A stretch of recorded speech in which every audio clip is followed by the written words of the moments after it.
The Selfish Path to Romance. Download Chapter 1 for free at drkenner.com. If you're in a bad relationship and you want to get out, but you're mixed because you kind of like the guy too, what do you do? That's a question from Anita. Dear Dr. Kenner, Bertram, my 32-year-old boyfriend, and I have dated for a year. He has psychological problems, but he refuses to seek treatment. I'm worried because I've got a small child, and I'm concerned about her safety before I take the next step with him. To meet Bertram, you wouldn't see anything abnormal. He's funny, sensitive, and warm. He's intelligent, and there is no, in quotes, abnormality in his usual, every word is italicized there, his usual way of communicating. But privately, he has some depressed moments, which I've accepted as just part of him. When I suggested he see a therapist, he then confided things that he has only shared with his family.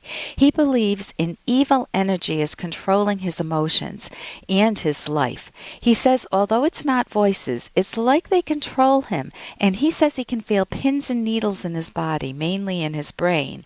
He also says it's like a sexual harassment where he can feel something touch him, etc.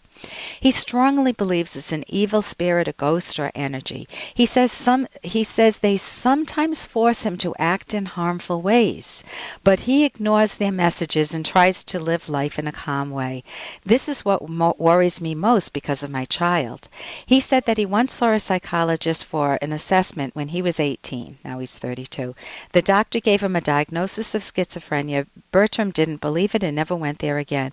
What is his diagnosis, and is he dangerous? Please help me. That's bold and an exclamation point, Anita. Anita, the question is not so much what is his diagnosis, but given your serious concerns, the please help me, and given what he's confided in you, the most important personal question for you is, do I want to get engaged or marry him given what I now know? Do I want to expose my young daughter to someone who is at war with himself, who has very irrational thinking and potentially dangerous behavior? You already thought his depressive moods were strong enough to recommend he see a therapist. Now you're discovering his inner world. And I know you're alarmed because you took the time to ask the question. If Bertram believes he's controlled by evil spirits and has to fight the urges to act in sexually harmful ways, how will you ever feel comfortable when he's alone with your daughter or with you? And he had a diagnosis by a professional 14 years ago. With his strong ongoing delusions and his refusal to seek help, you have a right to be alarmed. I would be too. He's had 14 more years to build on his delusions. Now, in terms of a specific diagnosis, he would need to see a medical professional privately, and I hope he does. I hope he gets some help, because if he's got a very nice side of him, it would be a shame for him to live this double life. Could be medical causes. He might have a brain tumor or maybe a history of drug abuse, maybe not, but a medical doctor would need to, or a psychologist, psychiatrist, would need to rule out medical causes of what he's experienced, and they could also explore the causes of his paranoid delusional system, any abuse in his past, maybe too many slasher or horror movies, or some odd religious beliefs, and they could definitely offer him some help. Cognitive therapy or possible medication, or maybe a different kind of therapy. But getting back to you, Anita, I am glad you got to know him beyond what he presents to the outside world. Had you married him early on in the heat of attraction, you may never have learned about that inner world. Now you have that relevant information, and you have no moral obligation to stay with him. Because if your evaluation of him has changed with his divulging this potentially threatening information, you have every right to value your own happiness and that of your young daughter, and you can end the relationship if you want. It's not always easy to break off a year-long relationship, especially with someone who could be unstable or dangerous.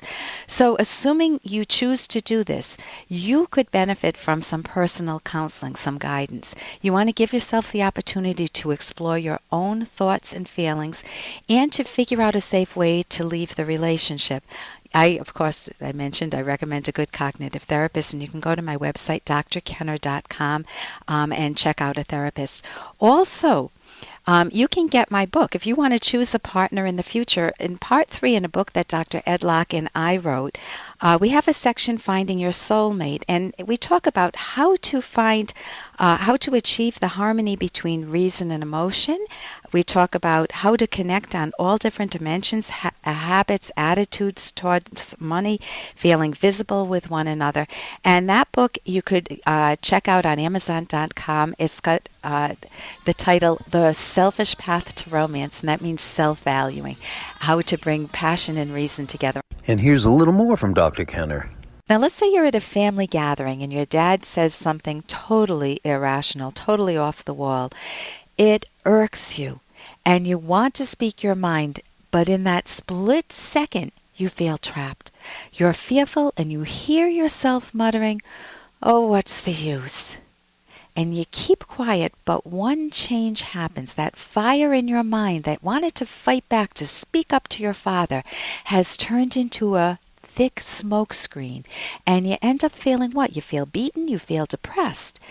But you do want to stop and ask the question, oh, what's the use? But not that way. You want to ask the question, what is the use of speaking up for myself? So whether it's with your dad or a wife or a husband or with your kids or with politicians with whom you disagree, what difference would it make in your life if you gave yourself a voice? And I don't mean an aggressive voice, but an assertive voice, a powerful voice. And what will it give you? If you speak up for rational principles, you are going to earn a tremendous psychological benefit, one that no one else can give you. You're not going to feel powerless. You're not going to feel worthless. You are going to build on your confidence, and you will discover others who feel as you do. And that's always a lot of fun. So the question to ask yourself is, do you have the courage to fight for your own integrity? For more Dr. Kenner podcast, go to drkenner.com and please listen to this ad. Here's an excerpt from The Selfish Path to Romance, the Serious Romance Guidebook by clinical psychologist Dr. Ellen Kenner and co-author Dr. Edwin Locke. Another virtue that makes you lovable is pride. Many people believe that pride is a vice. We all dislike pompous, boastful people, but these people feel false pride. Their pomposity and boastfulness serve to hide their inner doubt.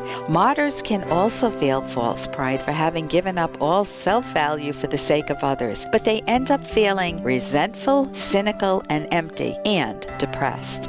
We view real or earned pride as a virtue. It results from the desire to be moral, or more succinctly, a consequence of your moral ambitiousness. You earn a sense of pride by deliberately practicing the virtues and building them into your character. You can download Chapter 1 for free by going to drkenner.com, and you can buy the book at amazon.com.